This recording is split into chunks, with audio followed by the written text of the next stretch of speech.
wabarakatuh. Dengan ini skors dicabut dan kita akan melanjutkan materi atau pemaparan materi terkait dengan fikih perlindungan anak yang disampaikan oleh Ibu Profesor Dr. Sia Hasyiah MAG. Kepada beliau berizin.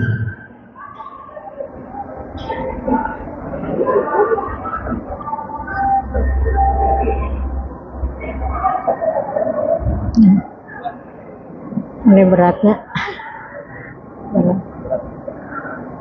Bismillahirrahmanirrahim. Assalamualaikum warahmatullahi wabarakatuh. Bapak Ibu yang saya hormati, kita lanjutkan yang materi fikih perlindungan anak ya. Tadi baru sampai pada landasan filosofis kenapa anak harus dilindungi begitu ya. Supaya anak punya, tadi apa Bu? Supaya anak punya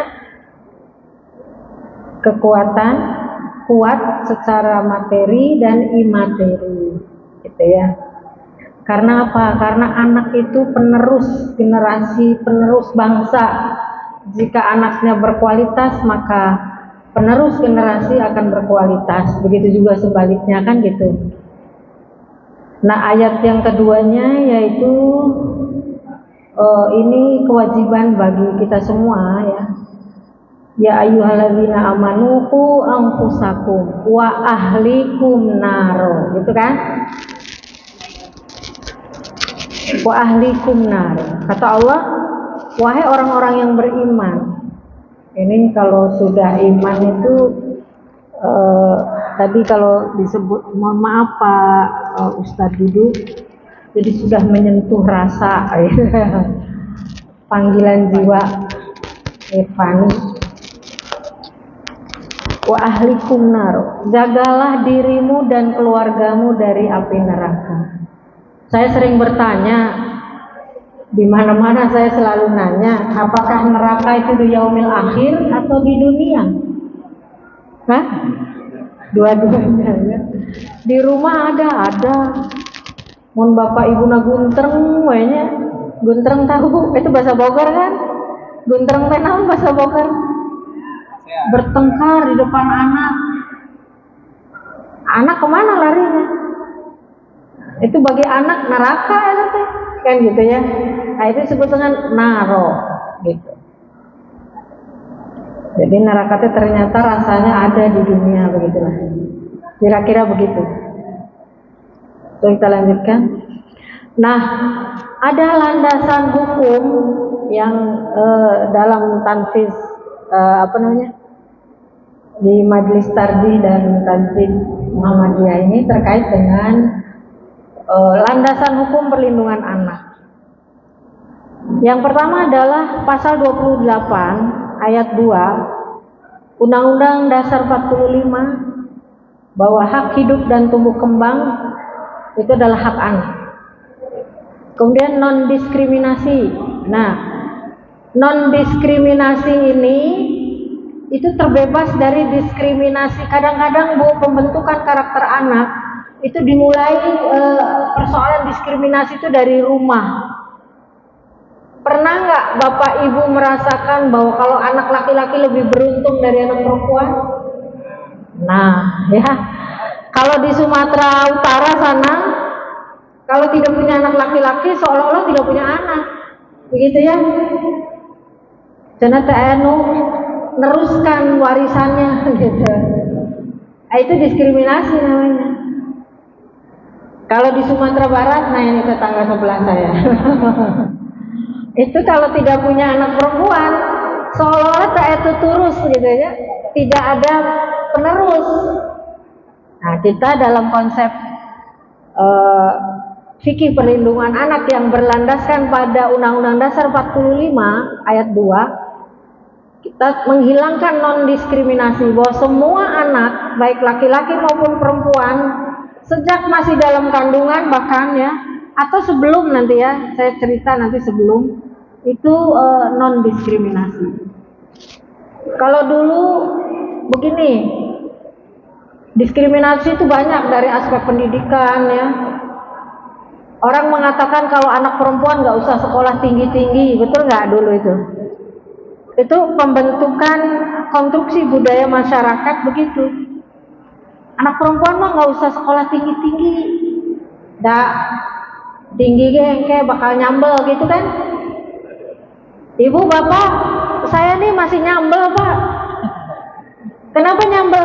Ya karena pengen sambel, gitu kan? Ya kan? Nah, jadi oke, maksud saya itu dari aspek pendidikan itu masih sangat tinggi di masyarakat kita ini. Di sini mungkin sudah nggak ada ya cara berpikir gitu. Oh banyak juga. Jadi melanggar undang-undang. Kedua, ada hak asasi manusia nih, yang seringkali hak asasi manusia itu suatu yang melekat pada hakikat diri manusia, itu namanya hak asasi ya, hak hidup, kebebasan, hak berpikir, itu melekat. Nah, nomor 39 tahun 1999 ini undang yang mengatakan tentang perlindungan anak, bahwa anak mempunyai hak yang sama ya, sebagai manusia untuk memiliki hak yang melekat padanya begitu. Berikutnya, landasan perlindungan anak secara internasional itu didasarkan pada United Nations Convention of the Right of the Child ya, atau kita singkat UNCRC pada tahun 1989. Nah, ini menjadi rujukan di Tanfiz itu. Nah, itu terdapat 196 negara yang sudah meratifikasinya ya, termasuk di dalamnya Indonesia. Jadi sejak tahun 1990 itu ada beberapa poin yang penting ya dalam konvensi itu. Pertama, bahwa setiap anak memiliki hak yang melekat atas kehidupannya. Gitu. Setiap anak mempunyai hak identitas lahir yang tercatat. Nah, ini mohon maaf ya. Nah, ini kan menarik nih. Saya bahas nih, kalau masih tinggi juga nih. Bapak Ibu, anak itu punya hak, ini nanti masuknya turun dalam perlindungan hak sipil anak ya. Jadi anak harus lahir tercatat yang diidentikan kepada orang tuanya. Jadi kalau anak yang lahir dari perkawinan yang tidak dicatat, nah pertanyaannya besar, ya. Maka di Muhammadiyah mah ada istilah begini Bu, Pak, perkawinan wajib dicatat, ya. Jadi kalau tidak dicatat, karena madorotnya banyak, berdampak pada persoalan hak anak, maka perkawinan harus dicatat. Kalau Bapak Ibu kayaknya nggak ada ya di Muhammadiyah mah, nggak ada lah gitu ya, bapak-bapak yang nikah dengan kedua, ketiga, keempat tidak dicatat, ada nggak? Ayo ngaku. Ada nggak?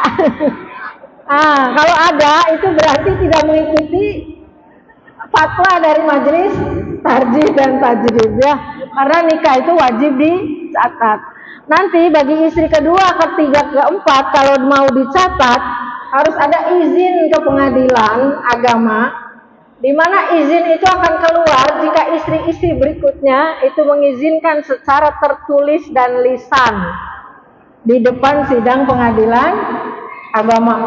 Aduh, katanya gitu. Ya, ya apa sih? Melanggar HAM. Justru di situ HAM banyak terlanggar. Bayangkan kalau pelanggaran HAM tuh di mana Pak? Sebab perkawinan tidak dicatat itu akibatnya tidak ada hubungan hukum dengan istri yang nikah tidak dicatat itu. Anaknya tidak punya kekuatan hukum, justru itu melanggar HAM. Maka dicatat merupakan bagian dari mengikuti HAM justru ya. Oke Pak, bisa alasan Bapak. Nah gitu, jadi ada fatwanya begitu ya, jadi wajib dicatat. Karena banyak berdampak pada, tadi saya bilang ada hubungan dengan incest itu ya. Incest di beberapa wilayah di Jawa Barat itu hasil riset, banyak anak yang nikah dengan saudara seayah. Bayangkan coba, diduga banyak anak yang menikah dengan saudara seayah, kan saudara seayah teh. Nah itulah yang akibat dari nikah tidak dicatat. Tekannya kawan teh ya, pemajikannya di mana gitu, yang satu di mana, yang satu di mana. Agak ketat karena memang persoalannya masih sangat berdampak buruk pada masyarakat gitu loh. Mohon maaf ya bapak-bapak, ikuti alur yang benar biar tidak melanggar HAM gitu lah ya. Oke. Ketiga, anak berhak untuk tidak dipisahkan dengan orang tuanya atas kemauan anak sendiri. Nah, begini Bu, ini tentang hadonah ya nanti ya, karena itu ada perlindungan hak sipil nanti di bawah. Jadi, anak yang di bawah umur, belum mumayyiz maksud saya. Kalau belum mumayyiz itu masih 12 tahun ke bawah ya. Nah, seandainya orang tuanya itu pisah, ya, bercerai, maka hak hadonahnya itu ya tidak boleh dipisahkan dari kedua orang tuanya. Sebenarnya begitu. Kalau masih tidak pisah kan memang kewajiban kedua orang tuanya kan. Tapi kalau sudah pisah, nah yang pertama anak itu ikut ibunya, begitu kan? Ikut ibunya jika memenuhi syarat sebagai orang yang berhak mendapatkan hak hadonah. Apa misalnya? Agamanya sama, ya. Jadi kalau punya anak itu, misalnya orang tuanya beda agama, ibunya beda agama, jangan ke ibunya, ke ayahnya, gitu. Makanya Bapak, Ibu, di Maroko, Sudan itu ada undang-undang dalam undang-undang hukum keluarga, jika orang yang berbeda agama boleh menikah. Beda kan kalau di kita mah, kita kan nggak boleh ya, nggak boleh. Boleh menikah sepanjang perempuannya itu non-muslim. Di situ ada catatannya dengan syarat jika anaknya lahir harus ikut agama ayahnya. Berarti agamanya harus beragama Islam, begitu. Oke ya Bu ya, Bapak. Nah itulah. Nah kalau dia sudah mumayyiz, ditanya anak itu mau ikut siapa, mau ikut ayah, mau ikut ibu. Tapi tidak boleh dipisahkan tuh. Walaupun bertengkar seperti apapun kedua orang tuanya, hak anak harus berada pada lindungan dua-duanya, walaupun hak hadonanya pada ayah atau pada ibu, begitu. Ditanya, diajak bicara, tidak boleh dipisahkan. Apalagi sekarang itu mengerikan juga di pengadilan agama itu kalau sudah bercerai, istilahnya ada eksekusi anak. Anak kok dieksekusi kayak bareng ya Pak ya Bu. Nah itulah. Kemudian hak menyampaikan pendapat sendiri. Nah ini yang jadi anak itu anak ya tadi kan dari mulai masih di dalam kandungan sampai umur di bawah seumur 18 tahun kan begitu ya. Nah itu hak menyampaikan pendapat sendiri. Jadi diberi kewenangan gitulah. Kalau dalam konsep Al-Qur'an itu disebut dengan al-mu'asyarah bil ma'ruf begitu. Mu'asyarah bil ma'ruf, musyawarah. Nah, itu bagian dari hak menyampaikan pendapat. Jadi jangan sampai begini bahasanya. Bapak teh kepala rumah tangga. Jadi kumaha bapak we? Nurut ke bapak teh, gitu kan? Ini bagian dari dalam hasil konvensi tentang perlindungan anak, ini bagian dari melanggar itu tadi. Jadi anak tuh tidak punya hak berpendapat, begitu ya. Kemudian hak anak akan kebebasan berpikir, berhati nurani dan beragama serta hak orang tua untuk mengarahkannya. Oke. Hak anak kebutuhan khusus mendapatkan kehidupan yang layak. Nah, ada kebutuhan khusus misalnya, mohon maaf ya, jika kita punya anak disebutnya kalau dalam bahasa hukum itu kuratel ya. Kuratel itu di bawah pengakuan. Down syndrome atau apa tuh namanya? Kayak anak autis gitu ya. Nah, itu bagian dari anak yang harus dilindungi secara khusus disebutnya. Nah, ini landasan berikutnya adalah saya kira paham betul Bapak Ibu ya, ada peraturan Undang-Undang Nomor 23 Tahun 2022 tentang perlindungan anak, kemudian perubahan atas Undang-Undang 23 Tahun 2022 yaitu Undang-Undang Nomor 35 Tahun 2004 tentang perubahan ini. Kemudian Perpu, peraturan pengganti undang-undang tahun 2016. Sama, semua ini menyangkut perlindungan anak. Nah, ini saya kira kerangka berpikir fikih perlindungan anak dalam di Muhammadiyah ya, di fikih perlindungan anak menurut perspektif Majelis Tarjih dan Tajdid. Jadi di sini itu nggak kelihatan ya Bu? Ada nggak di? Nah itu ada nilai-nilai dasar. Nilai-nilai dasar itu ada tauhid, ada keadilan, ada maslahat. Kemudian ada prinsip umum, prinsip kemuliaan manusia, hubungan kesetaraan, kasih sayang, dan apa satunya di laptopnya nggak cukupin. Gimana caranya? Nah, kelihatan semua. Pegang. Ya. Ketiga, ini pedoman praktis berbasis hak-hak anak ya. Jadi ada hak hidup tumbuh kembang, ada hak sipil, ada hak perlindungan. Nah, nanti turunannya itu ada persoalan-persoalan anak dan solusinya, misalnya tentang hak hidup tumbuh kembang itu dari mulai hak hidup itu tidak boleh aborsi dengan tanpa alasan yang jelas begitu ya. Di daerah saya itu di Cipadung, saya tuh tinggal di Cipadung, Cibiru. Dulu ada rumah bidan ya, yang sekarang disegel itu. Jadi ternyata di situ banyak sekali janin-janin yang dikeluarkan secara paksa ya. Aborsi ilegal. Ya karena akibat hubungan gelap atau macam-macam ya. Sekarang udah disegel. Ternyata kita punya tetangga begitu juga. Termasuk pencabulan ustadz ke santrinya deket saya, Pak Ustadz duduk, aduh mana witeh tah gitu ya, deket daerah saya di Cibiru Bu, kita kecolongan ya Cibiru. Jadi ada beberapa santri yang memang dieksploitasi, kemudian melahirkan banyak anak ya. Santri itu semua melahirkan, anaknya di bawah umur semua, dan yang korbannya itu mohon maaf bisa duduk dari Garut gitu sampai kita saya ke wilayah itu cepatlah itu kita adakan ya semacam perlindungan lah. Kemudian oleh Aisyah Jawa Barat melakukan perlindungan itu, pendampingan, dan kita angkat lagi anak itu supaya sekolah lagi karena masih anak di bawah umur Bu. Begitu. Oke, kemudian kematian bayi dan balita ini mungkin ada hubungannya dengan perkawinan di bawah umur ya. Banyak sekali tinggi perkawinan di bawah umur kemudian beresiko pada kematian ibu dan bayi. Stunting, nah ini yang dibicarakan oleh Wakil Presiden dulu waktu kampanye ya, yang maksudnya mah bukan asam sulfat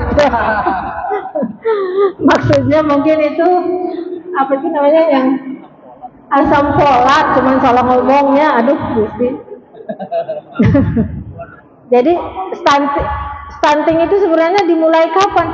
Dimulai sejak masa kehamilan gitu ya. Nah, itu supaya anaknya lahir dengan sehat begitu ya. Maaf Pak, saya nggak ngomong ya. Nah kemudian hak sipil ini kemana? Ke identitas anak. Nah tadi ya, jadi kalau anak yang lahir, nah ini, jadi bahasanya nanti dalam gimana kalau kawin hamil. Nah kawin hamil itu sudah saya sampaikan di GSM ya. Kalau Bapak Ibu menonton, bagaimana hukumnya dalam fatwa Majelis Tarjih dan Tajdid menikahi wanita hamil ya, apakah karena zina dengan laki-laki yang menzinainya atau laki-laki lain yang ingin mengawini karena memberikan pertolongan kan gitu. Jadi endingnya dalam fatwa terbaru ya itu disebutkan boleh gitu ya, boleh menikahi wanita yang sedang hamil dari hasil perbuatan zina. Maaf ya, kalau wanita hamil punya suami cerai atau meninggal ya itu mah sampai melahirkan kan. Tunggu dulu, sabar, artinya eta mah masa idahnya adalah melahirkan atau ya sampai melahirkan. Kalau ini sih hamil di luar nikah, kemudian dinikahkan dengan laki-laki yang menghamilinya atau orang lain. Dalam fatwa terakhir itu boleh hukumnya. Karena apa? Satu, tidak ada alasan hukum dalam Al-Quran yang mengatakan perempuan itu haram dinikahi. Gitu. Ya, oh, bapak nanti boleh tanyalah, pasti protes nih. Boleh nanti tanya. Kedua, karena alasan kemaslahatan anak. Nah ini, supaya anak punya identitas yang jelas, supaya anak punya perlindungan hukumnya lengkap. Karena apa? Kata Rasulullah, al-waladu lil firashi walil ahiri al-hajari. Makanya begitu. Hadisnya dari Usamah, diriwayatkan oleh Imam Bukhari. Anak yang lahir di luar anak yang lahir dalam masa perkawinan yang sah, anak sah.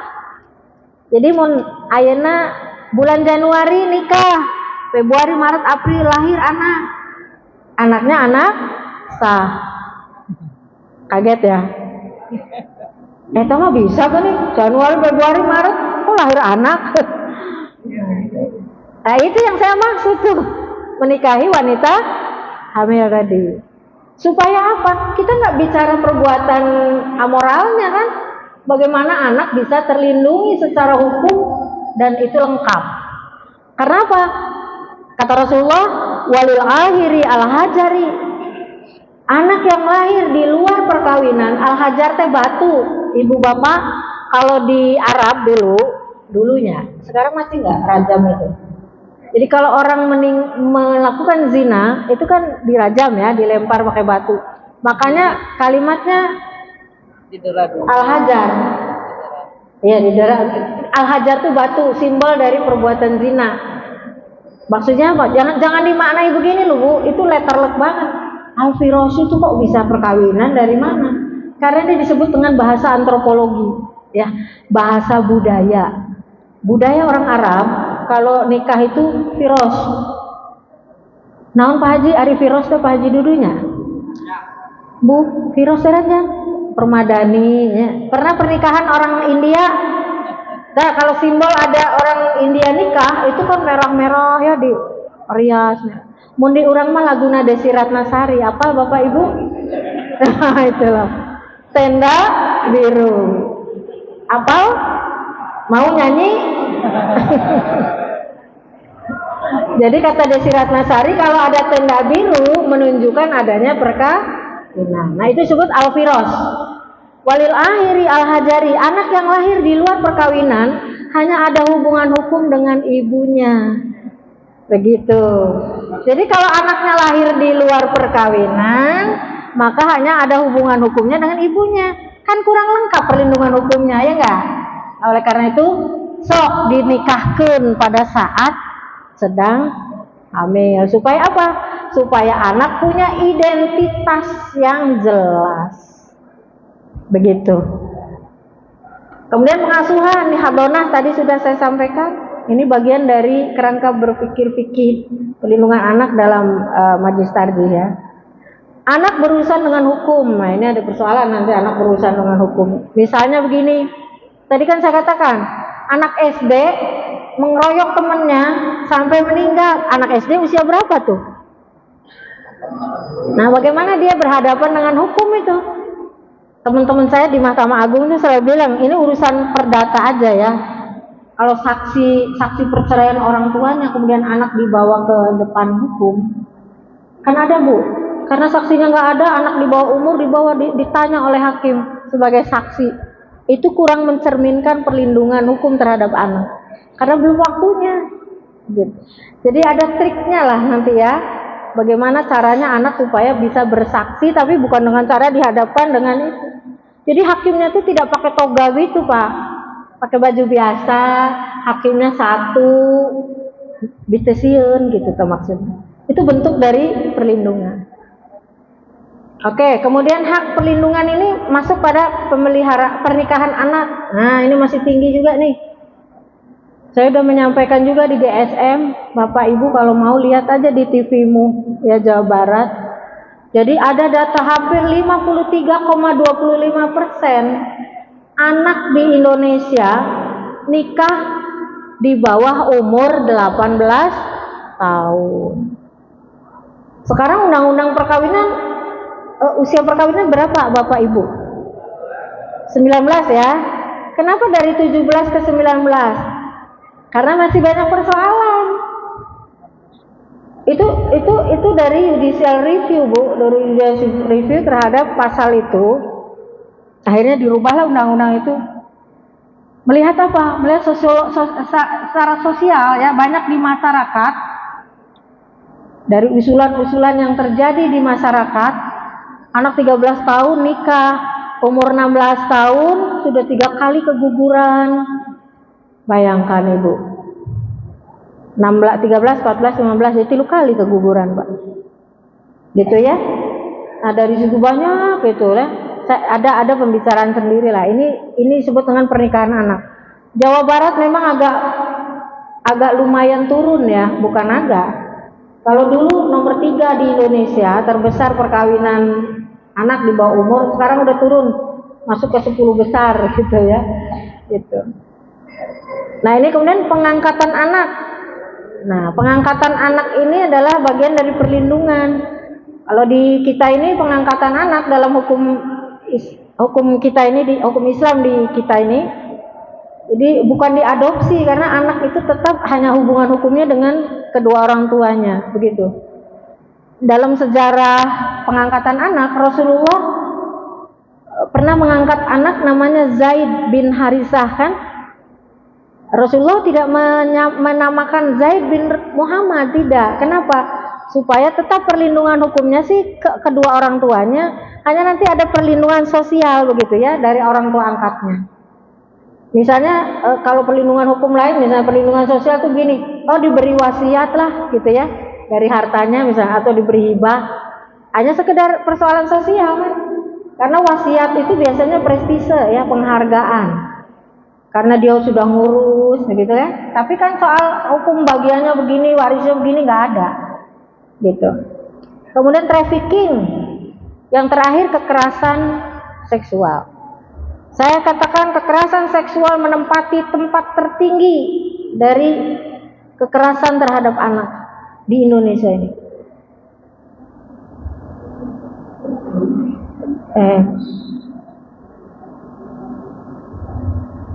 Ini saya kira udah ya. Jadi kalau perlindungan anak itu adalah segala kegiatan untuk menjamin dan melindungi anak dan hak-haknya agar dapat hidup, tumbuh, berkembang, berpartisipasi secara optimal sesuai dengan harkat dan martabat kemanusiaan serta mendapat perlindungan dari kekerasan dan diskriminasi. Kemudian berikutnya, nah ada dasar perlindungan anak. Pertama tauhid. Jadi tauhid itu mengandung pengertian bahwa Allah adalah satu-satunya zat yang menciptakan dan sekaligus menumbuhkan serta memelihara seluruh ciptaannya termasuk anak.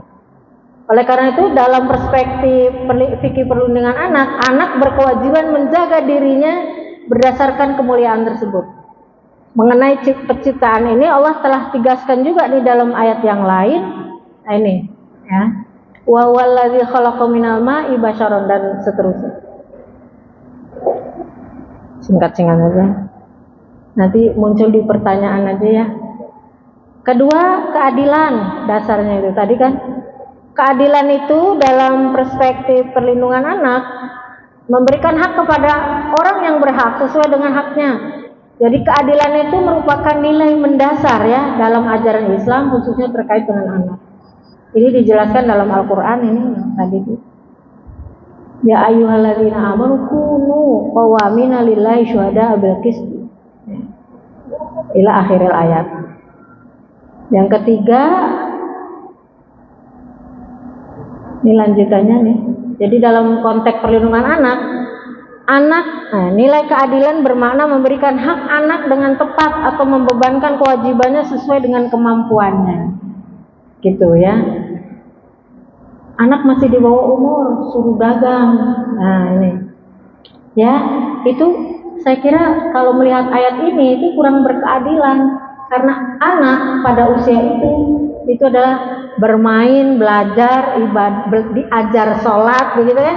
Belajar sholat dan lain-lain, bukan untuk cari duit gitu ya, apalagi digendong ditaruh di perempatan Ciawi situ kan, nah, sebagai eksploitasi untuk mendapatkan komoditas ya. Nah, itu yang banyak terjadi. Oke, selanjutnya keadilan udah. Kemudian maslahat. Nah, yang dimaksud maslahat ini adalah, kan maslahat itu tadi sudah disampaikan, itu merupakan filsafat dalam hukum Islam ya.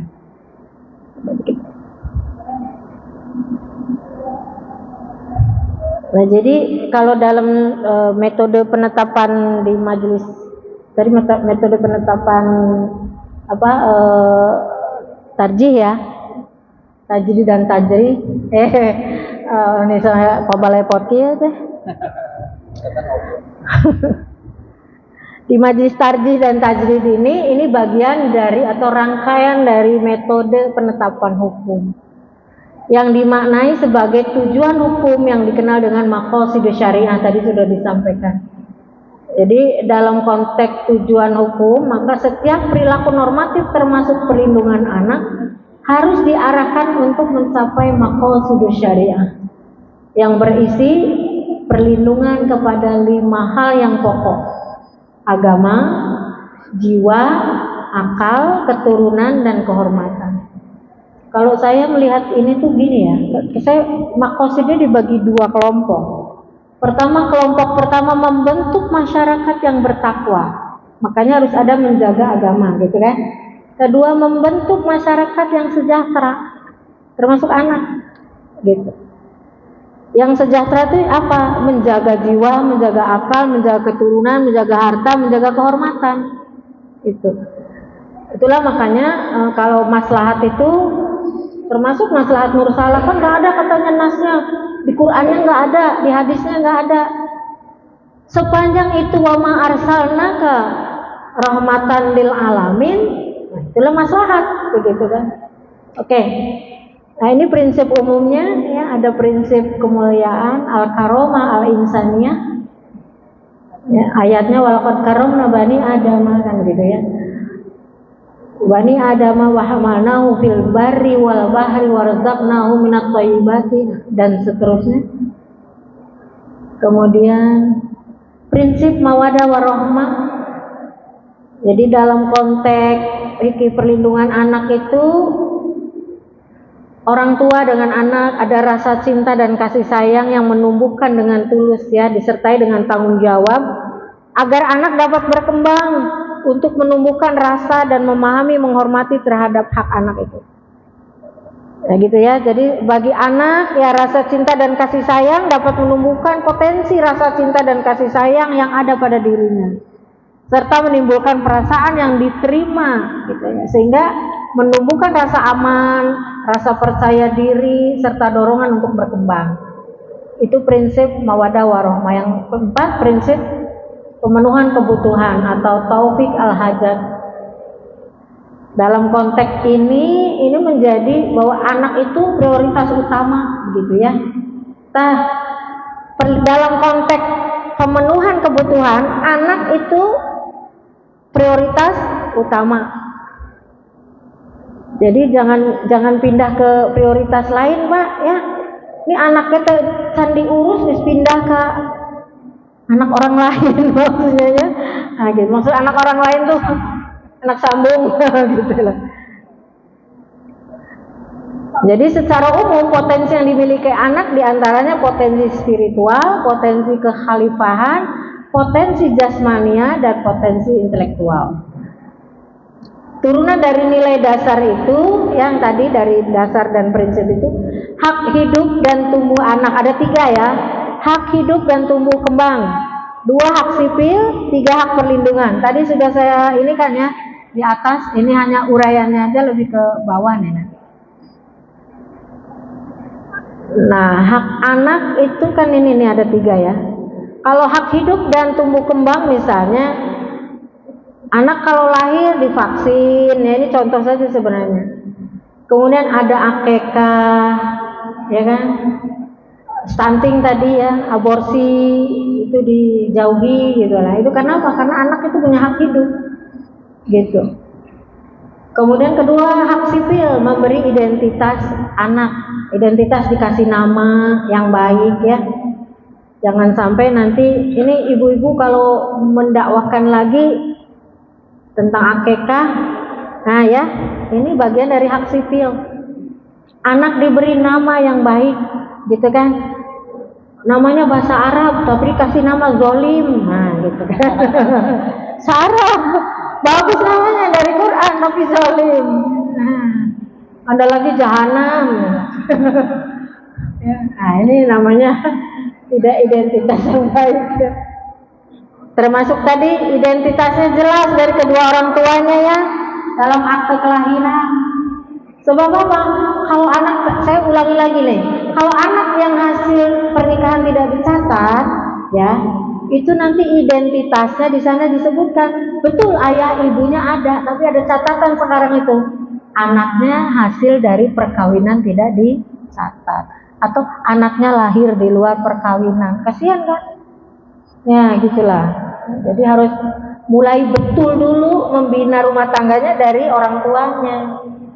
Apalagi poligami tadi Pak, sekarang itu ada SEMA nomor 3 tahun 2018.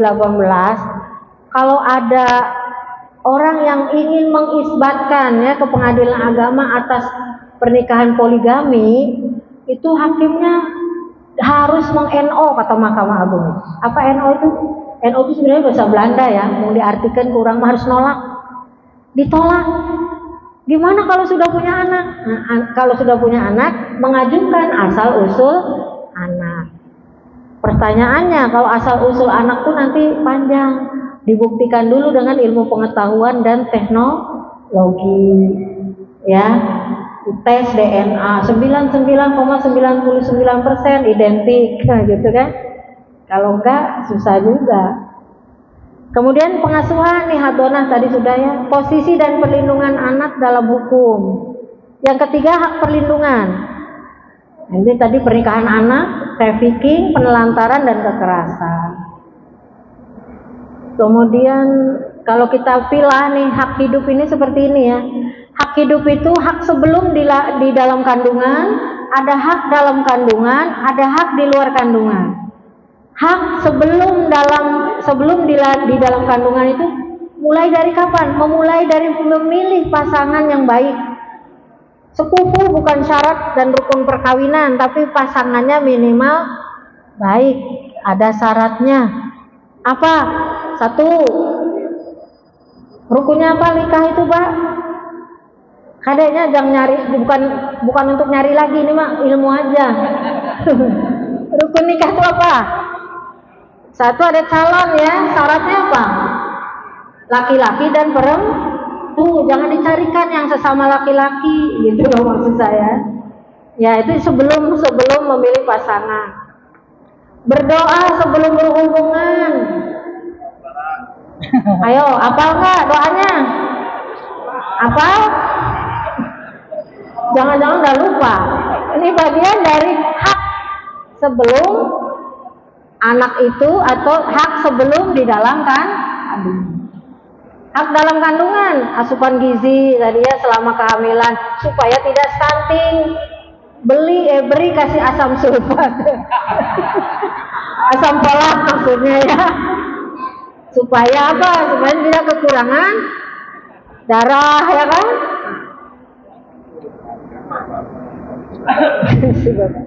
Kemudian ini kesehatan ibu penting ya. Anak di luar kandungan nih haknya apa nih? Hak hidup anak di luar kandungan, memberi nama yang baik tadi, gizi yang baik, ASI, imunisasi, menjaga dari stunting. Nah kemudian sekarang hak sipil nih. Hak sipil itu nasab dan identitas, ya oke tadi saya sudah jelaskan supaya anak punya nasab yang jelas, identitasnya jelas. Kemudian hak berbicara, hak berpendapat dan partisipasi. Yang ketiga hak mendapatkan dan memiliki harta. Nah ini, saya kebagian hak dan mendapatkan memiliki harta karena anak yang lahir di luar perkawinan yang sah tadi ya. Anak yang lahir di luar perkawinan yang sah itu ada dua, memang anaknya lahir di luar perkawinan atau anak yang lahir nikahnya tidak sah gitu loh. Gimana sih maksudnya? Ya tidak dicatat tadi, sehingga nanti tidak mendapatkan perlindungan dari aspek pendapatan dan harta tadi ya. Nah ini, karena nggak ada hubungan hukum ini, tidak dapat waris gitu anaknya, kasihan kan? Nah gitu. Kalau hak nafkah pastilah harus ya, karena satu-satunya hak walaupun anak itu tidak ada hubungan hukum, itu kewajiban orang tuanya memberi rizki kepada anak. Apa ayatnya tuh? Wa 'alal mauludi lahu rizquhunna. Ya, betul itu ya? Walal mauludi, maulud. Orang yang menyebabkan anak itu lahir siapa? Coba saya tanya, yang menyebabkan anak itu lahir siapa? Bapak. Bapak dan ibunya, ya kan? Nah, jadi bapaknya walaupun tidak dinikah gitu ya, maksud saya, karena anaknya menyebabkan lahir, mestinya punya kewajiban kalau menurut ayat itu membesarkan anak itu, gitu loh. Kalau menurut konteks ini. Oke. Hak perlindungan hukum nih. Rasa aman, ini aman ya, bukan baman. Terlindungi dari perkawinan di bawah umur, hadona tadi sudah ya, perwalian. Terlindungi dari kekerasan anak. Apa indikator kekerasan anak ini? Satu, perkawinan anak. Tadi saya katakan. Kedua, perkawinan paksa. Ada perkawinan paksa? Banyak terjadi Pak di kita ini. Kalau hasil riset, mohon maaf ya, tapi saya nggak mau menyebut daerahnya, mudah-mudahan bukan di Bogor gitu ya. Nah, jadi banyak yang dikawin paksa untuk mencari rezeki, nah gitu lah. Punya utang gitu ya, kemudian anak digadaikan, gitu. Nah, ini yang rame nih, khitan atau pemotongan genital perempuan, itu kekerasan sekarang Pak. Nah tadi kan Pak Ustadz Hermawan mengatakan ada perubahan yang disebut bahwa hukum itu berubah sesuai dengan perubahan zaman, perubahan tempat dan keadaan.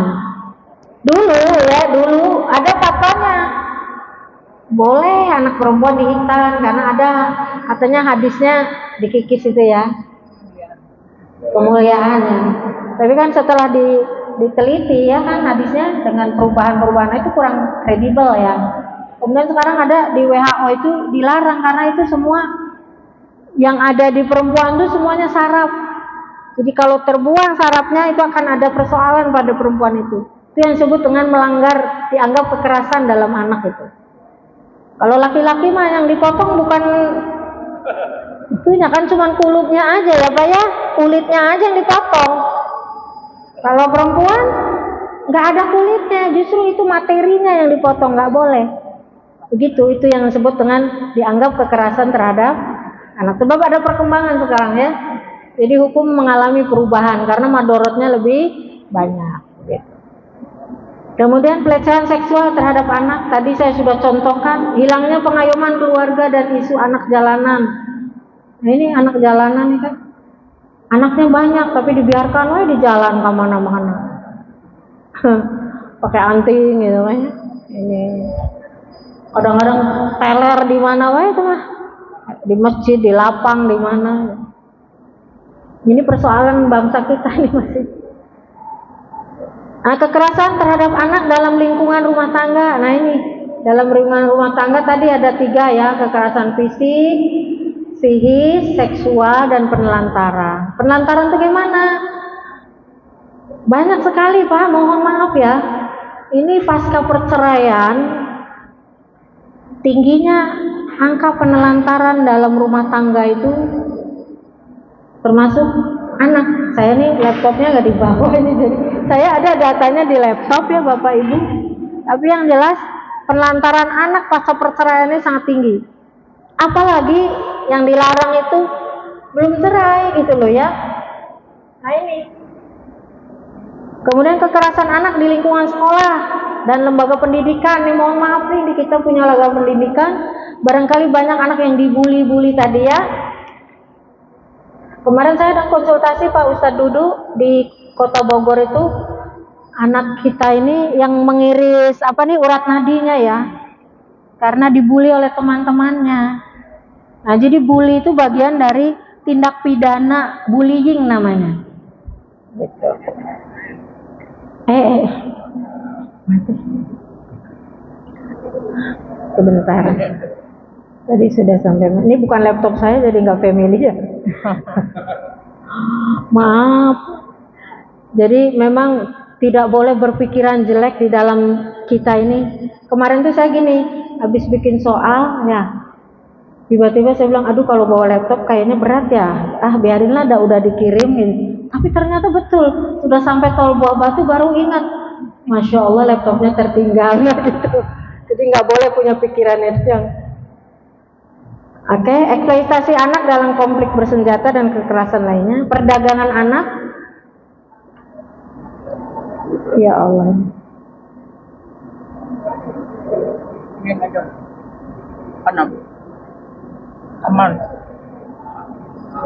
Nah kalau saya mata yang ketinggalan. Satu poin lagi Bapak Ibu ya, baru kita tanya jawab.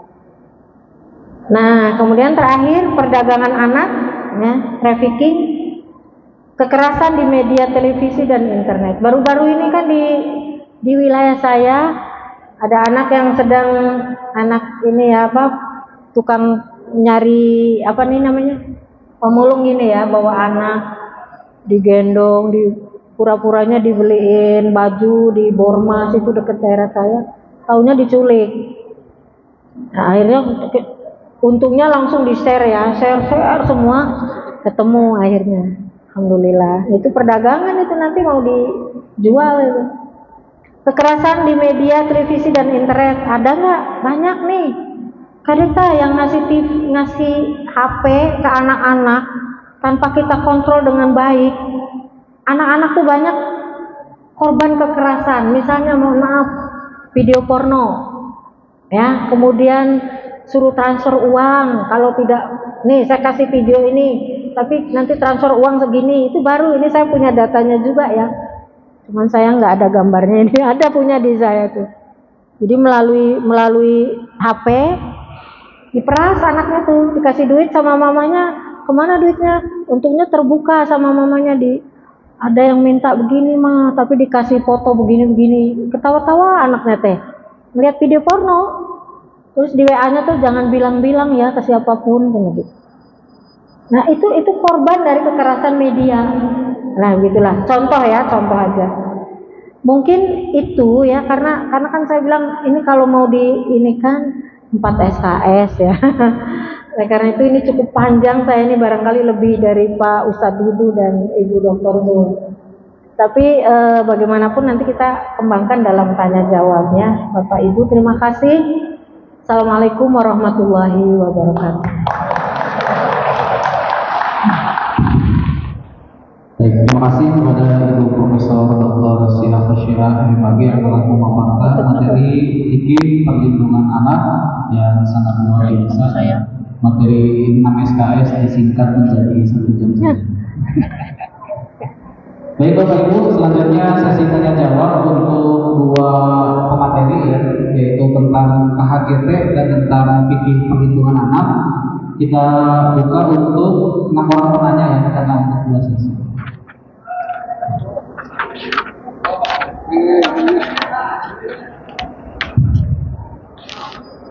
Silakan Bu, menyebutkan nama dan utusan. Bismillahirrahmanirrahim.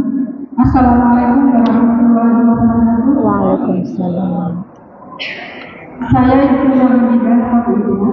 Saya pengurus PDA juga, dan saya juga di BCA Cibinong. Ini ada ketua saya Ibu Retno. Ibu, saya sangat tertarik karena kebetulan saya seorang motivator parenting dan ini sangat saya butuhkan Pak Bu seperti ini. Jadi yang pertama yang akan saya tanyakan ini juga dari pertanyaan beberapa yang saya isi saat saya isi materi itu. Nah, diantaranya pernikahan. Yang pertama adalah pernikahan dini. Pernikahan dini ini sangat banyak di Kabupaten Bogor. Survei yang saya terima itu saat saya nyalek Bu, makanya saya nyalek itu saya survei di Dapil 5 itu banyak banget itu pernikahan dini. Jadi umur 10 tahun sudah dinikahkan karena ekonomi dan ada utang orang tua kepada retenir gitu ya, anaknya dijual dijadikan taruhan. Dan yang kedua juga tentang pernikahan Bu. Yang tentang pernikahan ini begini Bu, kalau kita lihat nasabnya ya Bu, kalau misalnya orang sudah hamil kemudian dinikahkan, padahal dia tidak, bapaknya itu bukan nama hamil, ini nasabnya bagaimana? Nah kemudian soal nanti kan kalau bukan anak berarti kan nggak boleh memanggil ayah, gitu kan? Itu ya Bu ya. Terus kemudian soal warisnya bagaimana? Nah yang kedua, anak umum atau anak adopsi itu bagaimana statusnya dalam menurut Islam, apalagi di dalam tarjih ya, karena anak adopsi itu orang tuanya kadang tidak diketahui. Nah, ini juga masalah di panti asuhan kami juga mengurusi panti asuhan yang anak-anak gelandangan. Jadi anak-anak yang tertato, alhamdulillah sekarang tidak tertato dan yang bekasnya ada, alhamdulillah itu susah tuh kalau dijadikan anak, ya bukan susah ya, pengorbanan yang luar biasa. Nah itu dicari orang tuanya pasti nggak ketemu, namanya anak jalanan. Nah akhirnya kalau mau nikah walinya siapa? Wali hakim gitu. Nah yang terakhir orang yang menikahi bukan anaknya, apakah nanti itu nikah lagi setelah lahiran? Gitu kan? Karena pernah saya baca kalau Imam Syafi'i boleh menikahi wanita hamil walaupun bukan anaknya. Tapi ada imam yang selain Syafi'i harus nikah lagi setelah anaknya lahir. Nah, terus kemudian untuk penanganan hijriah saya kaget tapi bersyukur. Kagetnya kenapa? Seluruh dunia disamakan, beda cuma jamnya. Nah, kalau beda cuma jamnya berarti di dalam kalender hijriah itu harus ditentukan. Misalnya Indonesia bagian ini tambah berapa jam gitu ya dalam kalender ini. Dapat berapa menit gitu ya. Kalau berarti ada penentuan tambahan jamnya di dalam kalender itu ya dia. Terus yang kedua yang saya tanyakan, saya sebagai kader Muhammadiyah, saya di PCA, saya membina ranting dan juga Naisyatul Aisyah juga Aisyah. Ini bagaimana saya di masyarakat memberikan cara memberikannya bahwa kita sekarang sama loh, Tepo sama Muhammadiyah dalam memberikan penentuan tahun hijriahnya. Berarti kan Idul Fitri dan Idul Adhanya sama, gitu kan ya. Mungkin itu dulu. Terima kasih. Alhamdulillah. Wassalamualaikum. Pokoknya dari PDAC Bina, dari PDAC Bina. Sok aja ditampung aja dulu. Ditampung dulu ya. Silakan. Aiwan di belakang.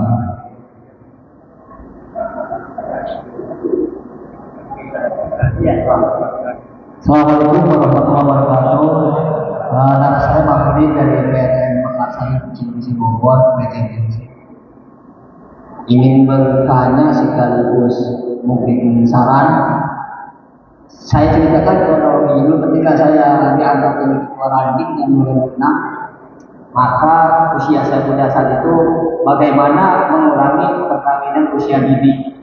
Karena Muhammadiyah di wilayah Cilengsi yang berada di wilayah perkampungan seperti di tempat saya di Desa Mekarsari, selebihnya itu di perumahan. Maka kita mengadakan rupiah AKB, KTP, alhamdulillah sedikit pernah. Setelah kurang lebih 20 tahun kita mendirikan Persyarikatan Muhammadiyah yang tujuannya tadi mengurangi kebodohan pendidikan agama dan lainnya. 2022 ternyata saat itu terjadi ada seorang siswa baru kelas 1 SMP mau naik kelas 2, orang merantau baru tinggal di 6 bulan di tempat saya, tiba-tiba katanya kebobolan. Takutlah itu anak itu hamil, ya maka dinikahkanlah sama kedua orang tuanya. Nah, kan dengan begitu saya datangin, Pak, maaf, ibu baru 6 bulan tinggal di tempat kami. Kok seperti ini orang kami mempertahankan jika bagaimana tidak terjadi nikah di Ini kalau saya kirim akhirnya PPT buat RW ibu saya ini kasih bisa tahu ya. RW saya, PPT-nya RW sampai mengawini wanita hamil menurut perspektif Muhammadiyah. Maaf yang dia desa. Akhirnya saya disebut Nanti. biasa. Walaupun itu calon yang mau nikahkan. Saya disebut ada 50 orang. Bapak gimana nih anak saya? Kalau mau nikah siapa mau nikahkan? Anak saya mau kalau mau istilahnya jadi. Bapak tahu nomornya? Nomor ibu ini tahu? Saya tegas. Paling ke Ibu tahu ya. Akhirnya saya tidak mau desa dan saya kirim buku ini. Kita ingin menyadarkan tatanan hukum, tapi sisi lain di pemerintahan kita kanan kiri belum untuk bisa menjadi solusi penegakan hukum. Oleh karena itu, bagaimana upaya kiat-kiat ini khususnya PDM, karena saya ngobrol sama camat, saya ngobrol sama KUA, kalau tidak masuk di RPJMD, rencana pembangunan jangka menengah pemerintah kabupaten, Itu kawin hamil Pak, saya kirim ke Bapak. PKB yang ibu tadi itu tidak bisa Pak mencegah itu, karena sifatnya KUA, sifatnya kepala desa dan ini sifatnya hanya normal. Yang mohon langkah-langkah itu Laptopnya nggak dibawa jadi bingung. Datanya di laptop semua. satu aturan, jangan sampai terjadi pelanggaran hak anak. Tapi sisi lain, yang keluarganya gimana Pak? Anak saya nanti kumpul-kumpul, bapak mau kamu sumber hidup mana? Anak itu kelas 2 SMP sehingga berhenti sekolahnya. Demikian sekian, wassalamualaikum warahmatullahi wabarakatuh. Waalaikumsalam.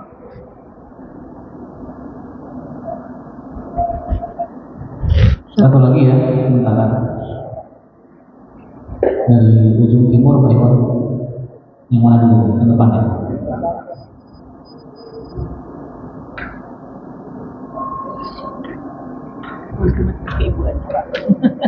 Banyaknya ya. Bismillahirrahmanirrahim. Terima kasih atas waktunya. Saya Amin Allah dari PCM Jonggol. Ingin bertanya yang pertama, dan mungkin afirmasi ke Bu Zulbeda terkait dengan KHGT ya. Tadi diterangkan bahwa sudah dilakukan uji validasi terkait dengan metode KHGT itu sampai 2.400 bulan ke depan gitu ya, selama 200 tahun ke depan. Apakah itu artinya dalam 2.400 bulan ke depan itu tidak ditemukan adanya kejadian di sebelah barat sudah memenuhi kriteria visibilitas hilal, sementara di sebelah timur ada yang belum ijtima qabla fajar. Apakah dalam 200 tahun itu tidak terjadi sama sekali hal itu? Itu yang dimaksud dengan tadi pengujian itu, apakah itu maknanya? Atau mungkin sebaliknya, sudah terjadi ijtima di seluruh dunia namun ketinggiannya masih di bawah 5 derajat misalkan. Nah, itu yang pertama. Kemudian yang kedua,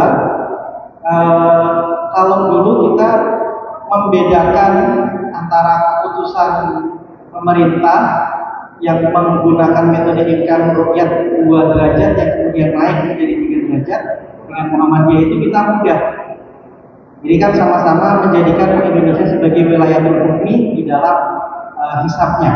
Jadi kalau antara 0 sampai 3 pasti berbeda kan gitu. Atau kalau di bawah 0 itu pasti berbeda keputusan Kalau di bawah 0 sama. Kalau 0 sampai 3 itu yang akan menimbulkan perbedaan. Kalau dengan KHGT ini bagaimana kita mengetahui titik perbedaan antara keputusan pemerintah nantinya dengan Muhammadiyah misalnya? Adakah cara untuk mengetahui itu secara simpel, secara mudah? Kemudian yang pertanyaan berikutnya untuk Ibu Profesor terkait dengan tadi titik perlindungan anak. Saya pernah baca sebuah studi yang menunjukkan bahwa Indonesia itu urutan ketiga dalam fatherless. Jadi ketidakhadiran ayah dalam pendampingan anak-anak. Apakah ini juga menjadi faktor? Apakah ini faktor utama terjadinya? Ini nggak bisa dibuka nih, yang udah lama nih. Disebutkan permasalahan Susah ya. Kira-kira bagaimana langkah-langkahnya? Mungkin di Muhammadiyah sudah ada pedomannya untuk mengurangi angka fatherless itu sendiri. Karena biasanya kalau kajian-kajian parenting Belum ada ya. itu bapak-bapak malas ikut, Bu. Yang ikut tuh yang semangat ibu-ibu. Padahal kan keberadaan bapak di dalam pendidikan anak itu sangat penting. Nah, kira-kira bagaimana strategi untuk bisa meningkatkan keterlibatan para ayah dalam pendidikan anak? Terima kasih. Baik, Bapak Ibu, kita tutup dulu ya untuk pertanyaan. 3 penanya bertanya terkait dengan fikih perlindungan anak dan juga Buzul dulu deh. Buzul dulu. Terima kasih Bapak dan Ibu. Yang pertama saya akan mencoba menjawab ini dari Ibu Ida dari PDA ya. Ya, yang beliau tanyakan bagaimana caranya satu hari, satu tanggal di seluruh dunia. Nah, ini yang kita upayakan dalam KHGT ini. Tadi ada syarat-syaratnya ya Bu ya, di mana yang pertama terjadinya ijtimah di seluruh dunia internasional, baik di barat maupun di timur. Kemudian yang kedua, tinggi hilal sudah ada yang 5 derajat untuk seluruh dunia. Mungkin posisinya bisa di timur atau posisinya bisa di barat. Kemudian yang ketiga, satu hari satu tanggal ini KHGT ini bisa menjawab kebutuhan sekaligus juga memenuhi kebutuhan muamalah. Ya, muamalah contohnya transaksi ya, jual beli misalnya itu tidak 2 hari di dunia internasional, tetapi 1 hari. Jadi menurut kalender Masehi misalnya tanggal 25, menurut Hijriah misalnya tanggal 27 misalnya. Nah, jadi di Amerika tanggal 26, di Indonesia tanggal 27 nggak begitu. Tetapi di dunia internasional itu adalah tanggal yang sama, ya, hari yang sama, cuma jamnya yang berbeda. Seperti di kalender Masehi. Itu menjawab.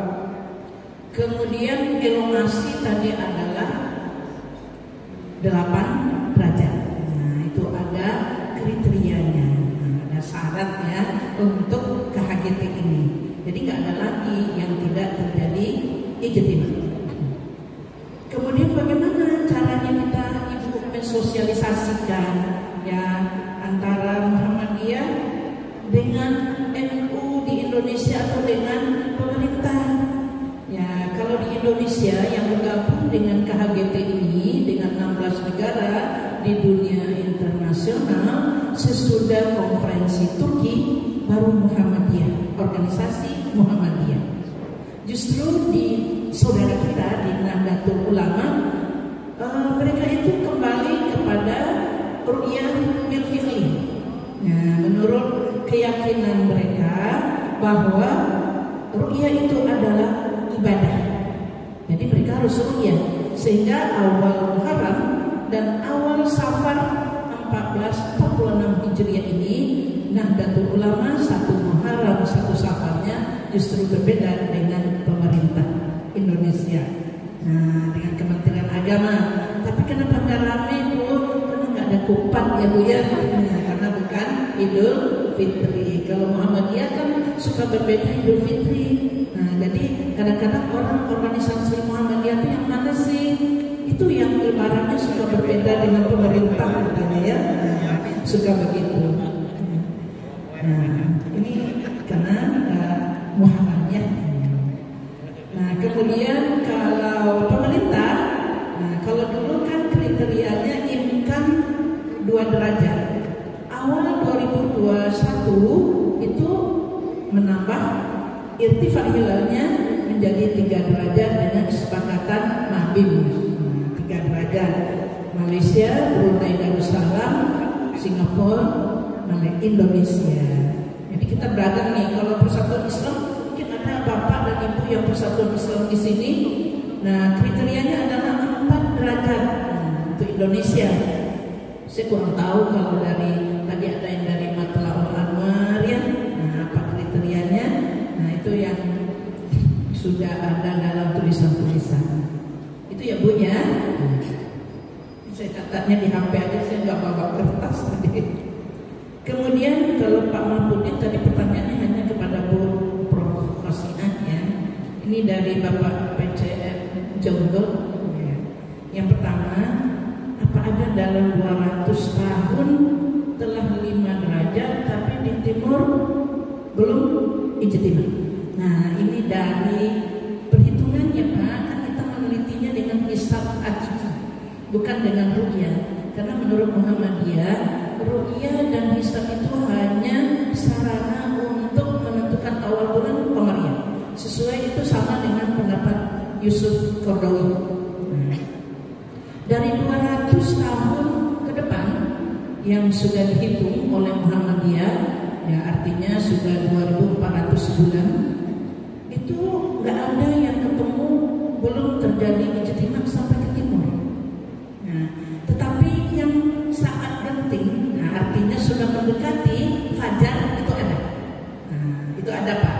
Tapi ketentuan di KHGT asal di New Zealand itu paling timur, ijtima sudah terjadi sebelum fajar. Nah, itu ada yang mendekati fajar, tapi tidak seberapa, hanya sedikit sekali. Fajar shadiq Pak, bukan fajar hajat. 18 derajat.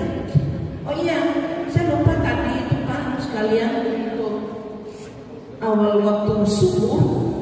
Ya, ini ada gambar Pak, tapi saya nggak buka bisa kayaknya ya. Gambar apa? Tapi insya Allah lah Bapak dan Ibu udah tahu ya. Kan tadi sambung Ibu. Sekalian untuk waktu sholat subuh ya, sekalian ya Pak ya. Itu juga kita nggak merubah min 20 itu dalam waktu dekat enggak. Itu dari 2010 ketika ulama melakukan perjalanan dari Malang ke Jember, kemudian kedengaran azan di perjalanan, dia berhenti, dilihatnya belum ada tanda-tanda fajar shadiq. Kemudian dia membuat tulisan artikel, dimuat dalam sebuah majalah, nama majalahnya adalah majalah Kiblati, bahwa waktu subuh di Indonesia terlalu pagi. Kemudian Muhammadiyah melakukan pengkajian. Nah, terakhir diserahkan kepada 3 observatorium, ya, UHAMKA di Jakarta, UAD di Jogja, UMSU di Medan. Dalam masa 4 tahun dari Sabang sampai Merauke melakukan penelitian kapan munculnya fajar shadiq. Ternyata dari hasil penelitiannya itu simetris dengan waktu Isya. Waktu Isya posisi matahari min 18 derajat after sunset. Ya, sesudah kulminasi. Tapi waktu subuh dari hasil penelitian bukan min 20, itu masih gelap, tetapi adalah min 18 before sunrise. Nah, itu sebelum kulminasi. Nah, itu. Tapi nggak jauh Bapak Ibu. Kalau ada yang bisa pengajian di luar, seolah-olah kita itu mau sholat matahari terbit, enggak. Tapi hanya menambah 2 derajat. Kalau 2 derajat busur kita jamkan hanya 8 menit. Karena perputaran bumi dalam 1 derajat busur hanya 4 menit, menambah 2 derajat dilebihkan. Sebenarnya kalau kita pakai Madinah, jarak antara azan dengan iqamah itu setengah jam. Kalau Mekah kurang lebih 20 menit. Di kita kadang-kadang 10 menit aja sulit. Maunya azan iqamah. Nah itu. Kadang-kadang ingin disamakan maghrib dengan subuh. Nah itu persoalannya. Padahal sholat sunnah 14 subuh itu dianjurkan ayatnya panjang, yang agak panjang lah gitu ya. Jangan ekspres aja sholat kita terus ya. Seperti itu Pak ya. Jadi min 18 fajar sedihnya, bukan fajar kasih. Fajar kasih dia sebelumnya. Nah fajar kasih kan sebelum secara vertikal, kemudian dia berkembang menjadi horizontal, itulah yang menjadi fajar sadiq.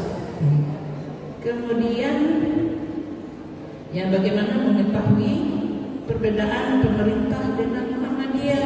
Ya pemerintah dia masih matlabnya negara Indonesia. Kalau Muhammadiyah sudah ya ini melompat, bukan saya ini lompatan ijtihad Muhammadiyah. Ini lompat untuk ijtihad internasional, bukan hanya Muhammadiyah tetapi sudah 16 negara yang bergabung di dalamnya.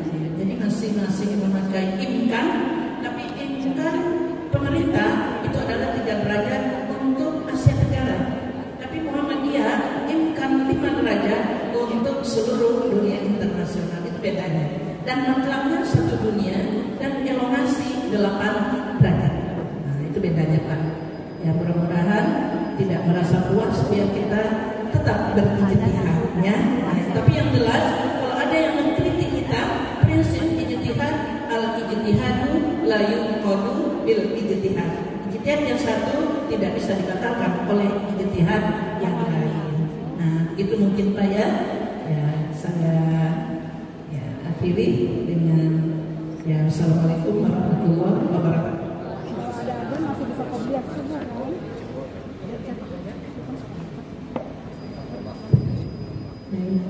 Terima kasih responnya dari Bapak dan Ibu terkait materi hari ini luar biasa. Jadi kalau kita bertiga menyampaikan sosialisasi ini, justru Bapak dan Ibu ya itu harus menyampaikan ke masyarakat gitu ya. Bahwa ini loh hasil dari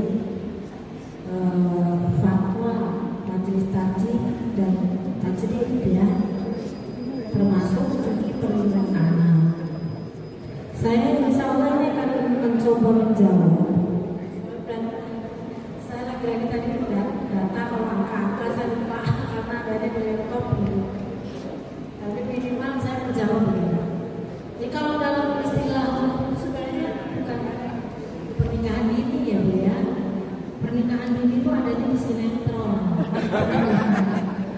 Jadi itu Agnes Monica juga sama Sahrul Gunawan dan masih kecil ya. Kalau istilah hukum itu perkawinan di bawah umur. Ya ibu-ibu ya. Jadi nanti jangan salah menyampaikan juga nanti ya. Ketika kita bertablik gitu ya. Masih pernikahan dini aja. Itu maksudnya dari wilayah bahasa pernikahan dini salah. Perkawinan di bawah umur. Sama kayak nikah siri nggak ada kan? Dalam perspektif norma itu disebut perkawinan tidak dicatat dan itulah istilah-istilah aja itu ya. Jadi termasuk menjawab pertanyaan Bapak yang saya jawab aja ya. Betul bahwa fenomenanya masih tinggi di kita ini. Pertama karena konstruksi budaya kita ini kan tertinggi itu di Sulawesi ya. Bugis, Makassar yang nilai-nilai religiusnya justru tinggi. Bima nomor 2 ya Mbak NTB. Terus sekarang larinya ke Sumatera tuh. Ya, tadinya di Jawa Barat tuh. Alhamdulillah Jawa Barat menurun ini. Ya mungkin karena termasuk peran serta Aisyah. Peran serta Asia yang terus menggalakkan untuk tidak nikah di bawah umur. Tapi apa ya? Satu, konstruksi budaya masyarakat begitu. 2, karena ada semacam keadilan gender. Gender itu apa? Nah, mohon maaf ya Bapak Ibu, gender itu bukan biologis, tapi gender itu konstruksi budaya yang melekat pada sifat biologis itu. Misalnya gini, laki-laki rasional gitu kan, sehingga kalau laki-laki mah tidak emosian gitu ya, itu gender tuh. Pertanyaan saya, apa iya semua laki-laki rasional? Apa iya perempuan itu emosional? Kadang-kadang enggak juga kan? Nah begitulah. Contoh ya. Nah, dalam perspektif ketidakadilan gender begitu, perempuan itu tidak boleh mengenyam pendidikan tinggi-tinggi lah, cukup maksudnya bukan tidak boleh. Itu loh konstruksi masyarakat begitu. Kalau orang Jawa bilang dok, gitu ya, dok cukup lah sampai SMA lah, gitu ya, nggak usah kuliah, gitu ya. Karena kodrat perempuan itu nanti di rumah, perempuan itu berkodrat. Kodrat di rumah itu bukan kodrat itu namanya disebut pelabelan domestik. Orang menapelkan kalau perempuan itu kerjaannya masak, terus anak di rumah, nyambung, pel. Apa itu yang dicontohkan Rasulullah? Enggak kan? Nah, Rasulullah itu ngepel, bantu bikin roti, ya Pak ya. Rasulullah mencontohkan begini. Tapi kemudian kenapa berubah? Karena budaya patriarkinya sangat tinggi. Jadi perkawinan di bawah umum itu pengaruh dari ketidakadilan gender yang dipersepsikan dalam budaya masyarakat. Itu contohnya. Ketiga, pemahaman terhadap keagamaan, teks-teks keagamaan, termasuk memahami hadis-hadis Rasulullah. Ada hadis beberapa hadis banyak sekali. Jadi yang ikut mudzakarah siapa ya?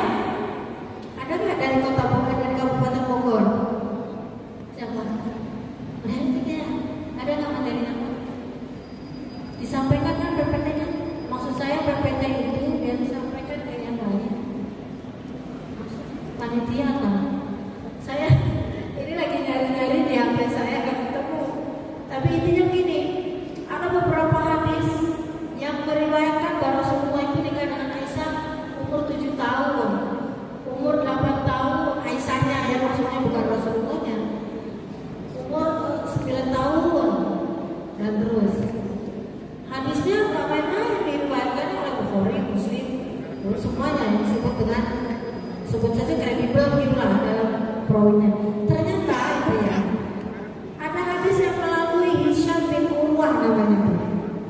Jadi agak aneh ketika saya meneliti hadis itu ya, hadis tentang Hisham bin Urwah. Jadi saya lihat di dalam kitab Tahdhib ada salah seorang Tahdhib itu kitab kritik hadis ya, kitab kritik Al-Kashif dan Tahdhib Ibnu Hajar Al-Asqalani karangannya. Nah di dalam kitab ini disebutkan Hisham bin Urwah ketika meriwayatkan hadis itu ketika dia sudah pindah ke Irak dalam usia sudah 71 tahun. Dulu ketika muda, kata Anas bin Malik dalam kitab itu disebut, kenapa Hisham bin Urwah ketika dia hidup bersama Rasulullah di Madinah tidak pernah meriwayatkan hadis itu tentang perkawinan Rasulullah dengan Aisyah. Tapi setelah dia pindah ke Irak, umurnya 71 tahun, menurut Anas bin Malik disebut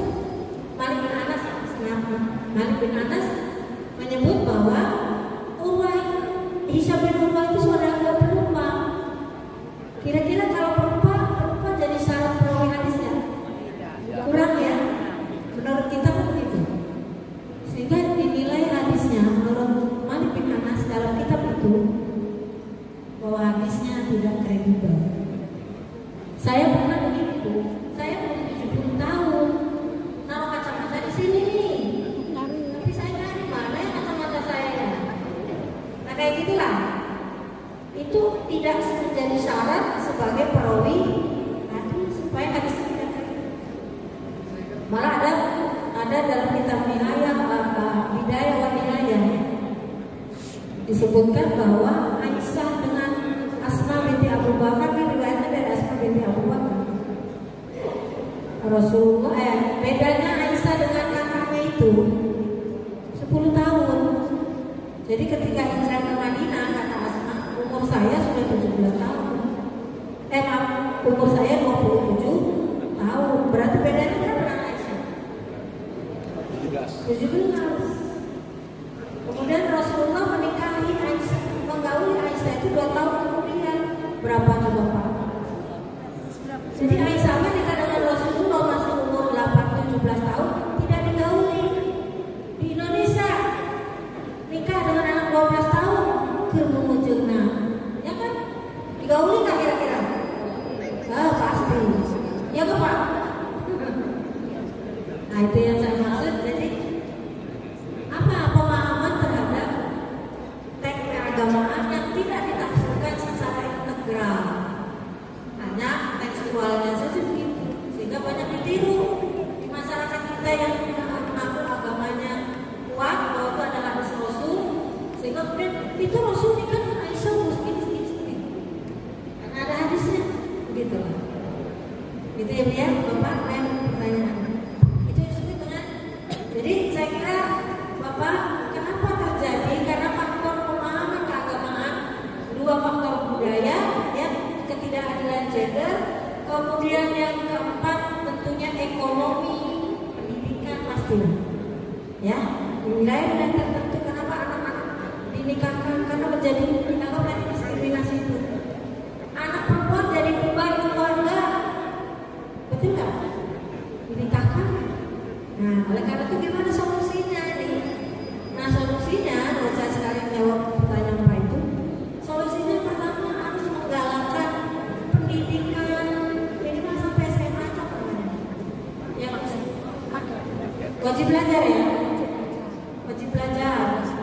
Kemudian harus menyadarkan penyuluh kayak gini, disosialisasi terus kayak gitu ya, sosialisasi ke masyarakat bahaya pernikahan di bawah umur, ya, karena masih usia sekolah, belum matang secara psikis, belum matang secara fisik, gitu ya.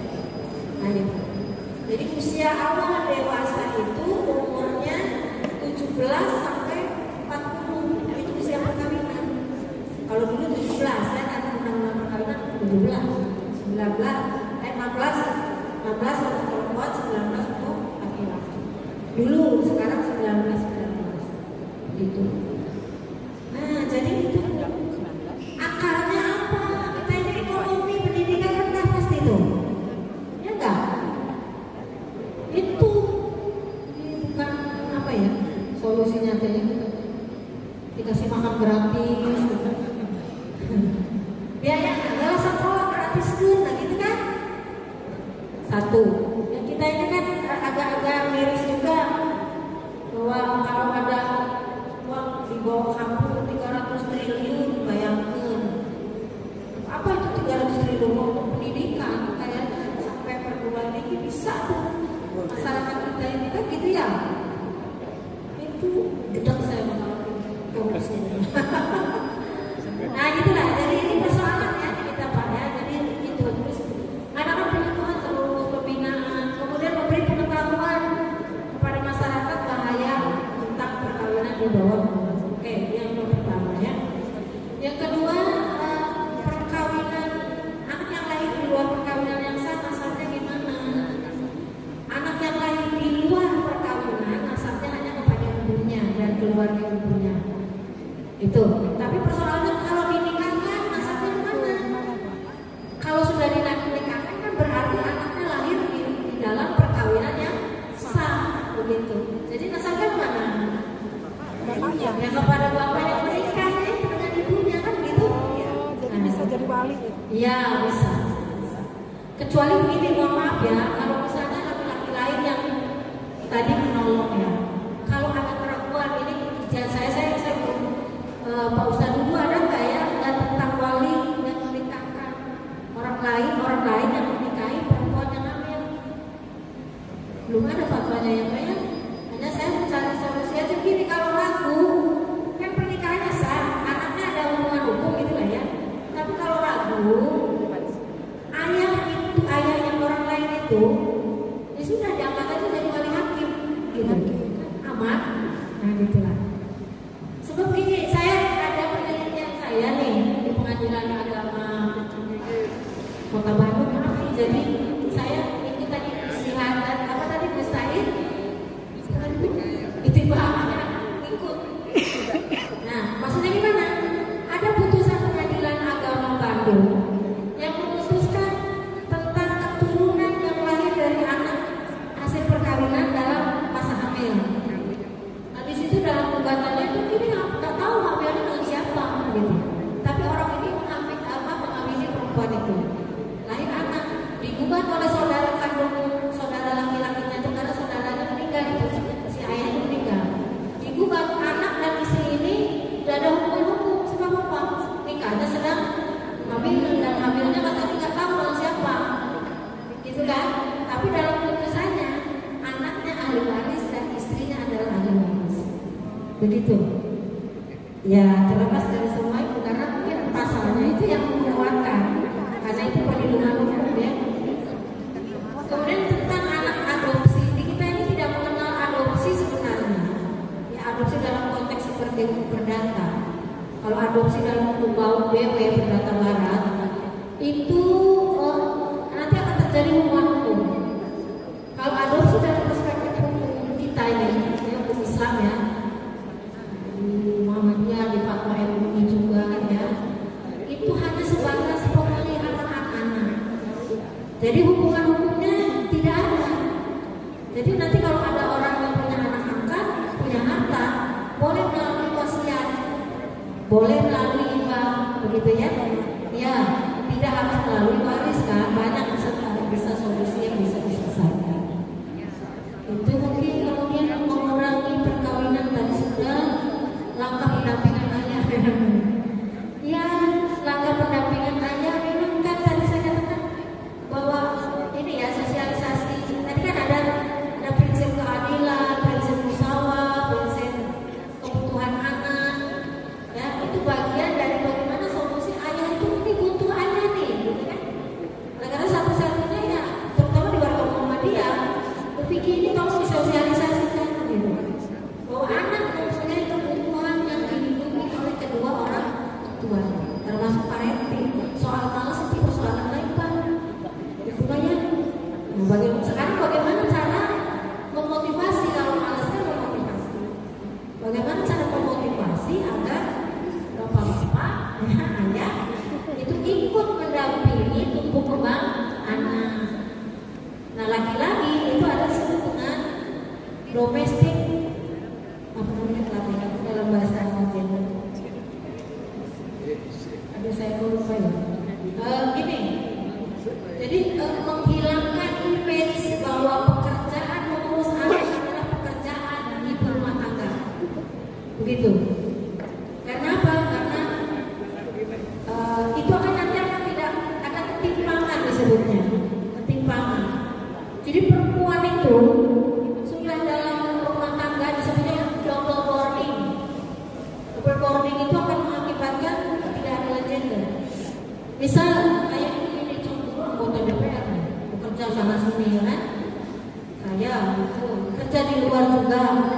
Terus masyarakat mengatakan walaupun kerja di luar jadi apa, itu di rumah ngurus anak, nyapu, masak, itu namanya double boarding.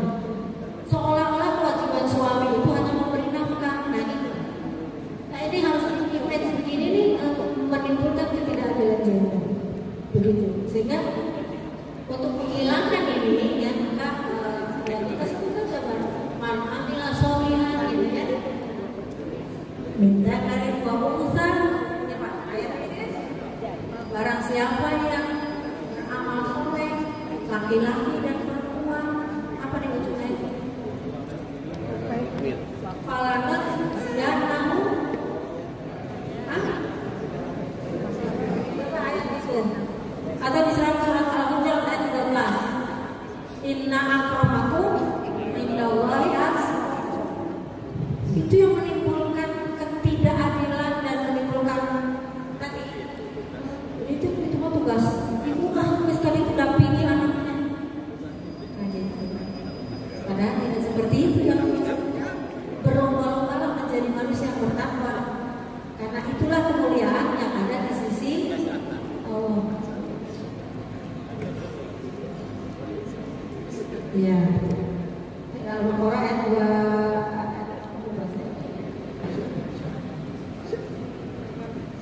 Nah itu ya Bu ya, jadi ada kayak timbal balikan lah begitu.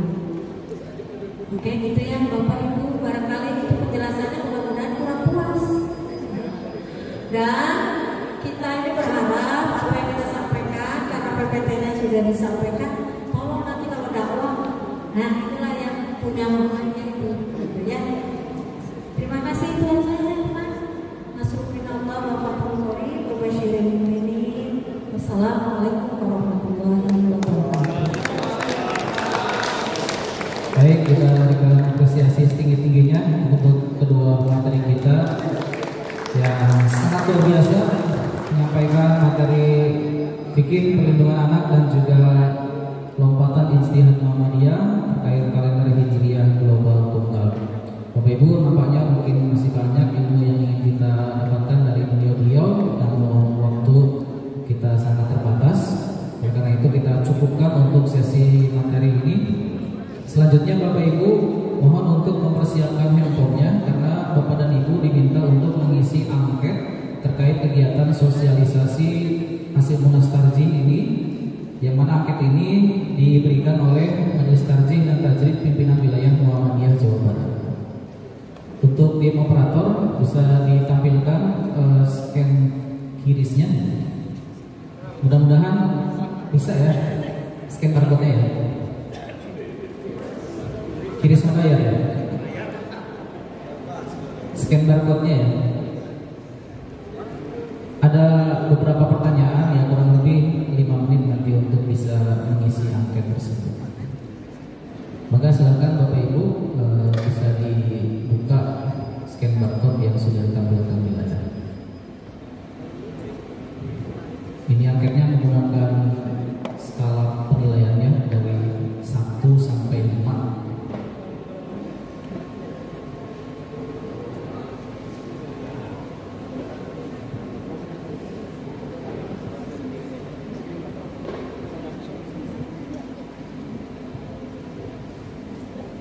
Kang Ihwal, ada Kang Ihwal.